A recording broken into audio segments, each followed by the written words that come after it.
তাআলা কার প্রতি দয়া করেন, কার প্রতি রহম করেন, কার প্রতি মায়া করেন?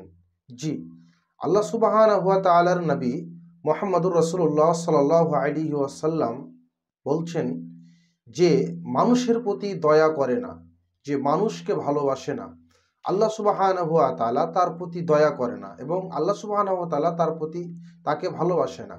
আর আল্লাহ সুবহানাহু ওয়া তাআলা যাকে ভালোবাসেন, যার প্রতি দয়া করেন, তাকে কেমন দেখেন, আপনি যদি কাউকে ভালোবাসেন তাহলে আপনি কাউরের সামনে শেয়ার করেন যে ও ছেলেটা ভালো, ওনার চলা আচরণ ভালো, আমরা বলি কি বলি না, বলে থাকি কিনা? আর কারোর সবার সামনে শেয়ার করি। তেমন আল্লাহ সুবহানাহু ওয়া তাআলা জিব্রাইলকে ডাকছেন, এই কথাটা কে বললেন? হাদিসের রাবি হলেন আবু হুরায়রা রাদিয়াল্লাহু তাআলা আনহু থেকে বর্ণনা করেন, রাসূলুল্লাহ সাল্লাল্লাহু আলাইহি ওয়াসাল্লাম বলছেন, কি বলছেন?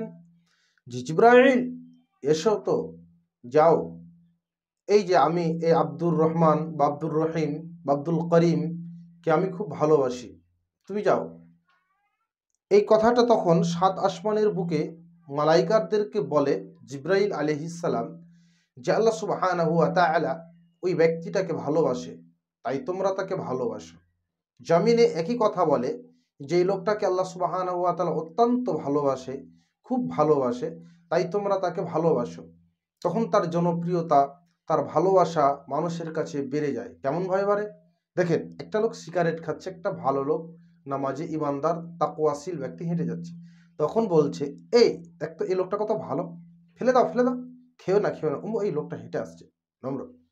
তাহলে এর নম্রতা আল্লাহ সুবহানাহু ওয়া তাআলা বৃদ্ধি করলেন, তার সম্মান বাড়ালেন, তার প্রতি সম্মান ইজ্জত দিলেন। তারপরেও আমরা ওই লোকটাকে আল্লাহ সুবহানাহু ওয়া তাআলা ভালোবাসে না। কাকে ভালোবাসে না? যে আল্লাহ সুবহানাহু ওয়া তাআলার যে আইন কথাকে মেনে নেই, তার বিধিবিধানকে মেনে নেই, আল্লাহ এবং আল্লাহ রাসূলকে মেনে নেই। আল্লাহ সুবহানাহু ওয়া তাআলা বলছেন, ইয়া আইয়ুহাল্লাযীনা আমানু আতিউল্লাহ ওয়া আতিউর রাসূল ওয়া লা তুবতিলু আমালাকুম। আল্লাহ বলছেন, হে ঈমানদারগণ, তোমরা আমার আনুগত্য করো, তোমরা আমার রাসূলের আনুগত্য করো, তোমরা আমার রাসূলের কথা মেনে চলো। যদি না মানো আমার কথা এবং আমার রাসূলের না কথা, তাহলে আমি তোমাদের ওয়ালা তুবতিলু আমালুকুম, আমি তোমাদের আমলগুলো ধ্বংস করে দিব। জি, তাহলে আল্লাহ এবং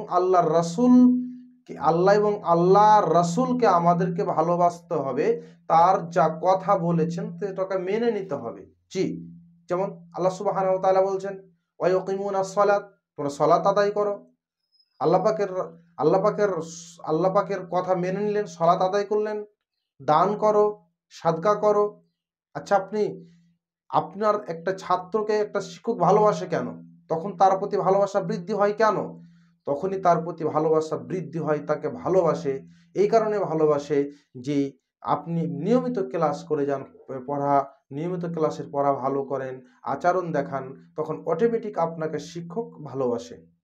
আপনি আপনার বাড়ির 5টি আপনার বউ আছে, একটি বউকে ভালোবাসেন কেন? ওই যে আপনার ওই বউটা আপনার খোঁজ খবর বেশি নেই, আপনাকে গোসল করিয়ে দেয়, আপনার কাপড়টা খুঁচে দেয়, আপনার শরীরের যত্ন নেওয়ার জন্য খুব অ্যাক্টিভ থাকে। এজন্য তার দৃষ্টিতে আপনার তার দিকে থাকে যে তার কি হলো না হলো, বা তার দিকে আপনার সবসময় খেয়ালটা থাকে না? তার প্রতি আপনার ভালোবাসা বেশি হয় কি হয় না? হয়। তেমনই আল্লাহ সুবহানাহু ওয়া তাআলার যদি কথাগুলো আপনি মেনে নেন, অটোমেটিক আল্লাহ সুবহানাহু ওয়া তাআলা আপনাকে ভালোবাসবেন, এই কথাই ঠিক। কারণ যে আল্লাহ সুবহানাহু ওয়া তাআলা বলছেন তোমরা সালাত আদায় করো, আপনি সালাত আদায় করলেন। আল্লাহ বলছেন তোমরা দান করো, দান করলেন। আল্লাহ বলছেন তোমরা যাকাত আদায় করো, যাকাত দাও, যাকাত দিলেন। তাহলে তো আপনি আল্লাহর কথাগুলো মেনে নিলেন, তাই না? আল্লাহর কথাগুলো মেনে নিলেন। তাহলে আপনি যখন আল্লাহ মেনে নিলেন আল্লাহর কথা, তখন আল্লাহ আপনার কথা মেনে নিবে। কারণ যেহেতু আল্লাহকে আপনি ভালোবাসছেন, আর ভালোবেসে আপনি তার আমলগুলো করছেন, তাকে ভয় করে, তার ভীতি করে। এই জন্য আল্লাহ বলছেন যারা আমাকে ভালোবাসবে আর আমাকে যারা ভয় করবে, আমার ভীতি নিয়ে চলবে, তারাকে আমি কি করব, একটা উপহার দেব। কি উপহার?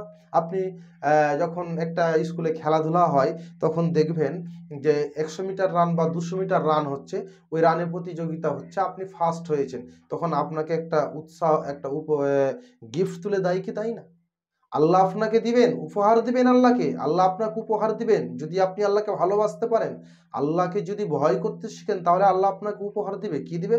ওয়ালিমান খাফা মাকামা রাব্বিহি জান্নাতান।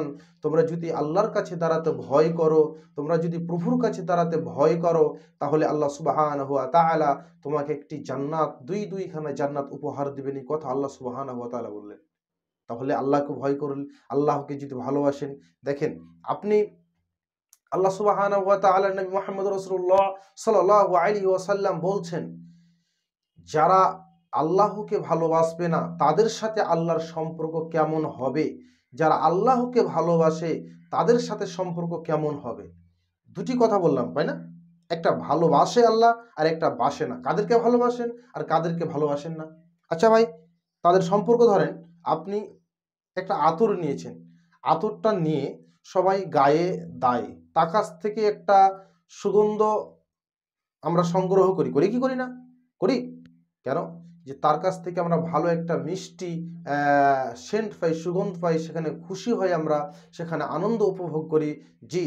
আর আমরা ধরেন, আর তখন আমরা যখন আমরা হাফার অথবা যে কামারের কাছে যাই, তখন আমরা তার কাছে ঘনিয়ে বসি। কেন বসি না?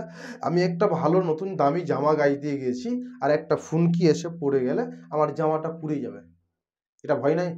আগুনের ভয় নেই? তার জন্য আপনি যাচ্ছেন না, তার কাছে ভিড়ছেন না, আপনি আপনার তাকে ভালোবাসতে পারছেন না। তেমনই আল্লাহ সুবহানাহু ওয়া তাআলা বলছেন, যারা আমার কথাগুলো মেনে নিবে, যারা আমার রুট মেনে নিবে, যারা আমাকে ভালোবাসবে, যারা মানুষের প্রতি দয়া করবে, তাদের প্রতি আমি তাদের ভালোবাসা দিব, তাদের প্রতি দয়া দিব, তার প্রতি আমার রহমত থাকবে। আল্লাহ সুবহানাহু ওয়া তাআলা এই জন্য বলছেন, লা তাকনাতু মির রাহমাতিল্লাহ, তোমরা আমার রহমত থেকে দূরে সরে যেও না, তোমরা আমার রহমত থেকে দূরে সরে যায় না। এই কথা আল্লাহ সুবহানাহু ওয়া তাআলা বলছেন।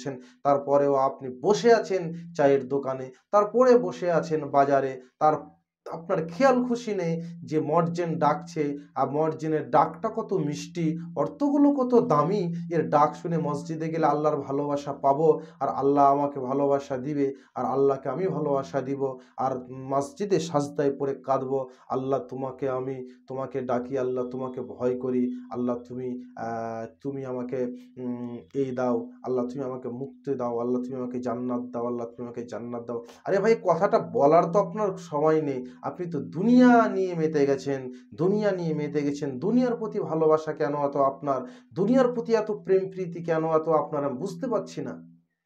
দুনিয়া আপনাকে ধোঁকা দিবে একদিন।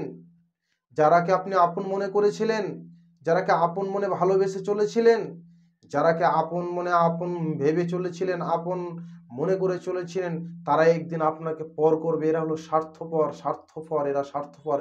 কিন্তু আল্লাহ সুবহানাহু ওয়া তাআলা আপনাকে কোনোদিন পর মনে করেননি, পর মনেও করবেন না। আপনি যতই এড়িয়ে যান, আল্লাহ আপনাকে যদি এড়িয়ে চলতো, আল্লাহ যদি ইচ্ছা করলে আপনাকে খেতে না দিতে পারতো বেনামাজিকে, কিন্তু আল্লাহ খেতে দেয়, আপনাকে ভালোবাসে। আল্লাহ আপনার প্রতি দয়া করে, আপনাকে খেতে দেয়, আপনাকে চলতে দেয়, আল্লাহকে ফিরতে দেয়। আল্লাহ সুবহানাহু ওয়া তাআলা কে আমরা ভালোবাসতে শিখি, এবং আল্লাহর রাসূলের অনুগ্রহ করি, এবং আল্লাহর রাসূলের আইন বিধিবিধান মেনে চলি। এই আশা, এই কাম্য রেখে আমরা জীবন চলি, যেন জীবন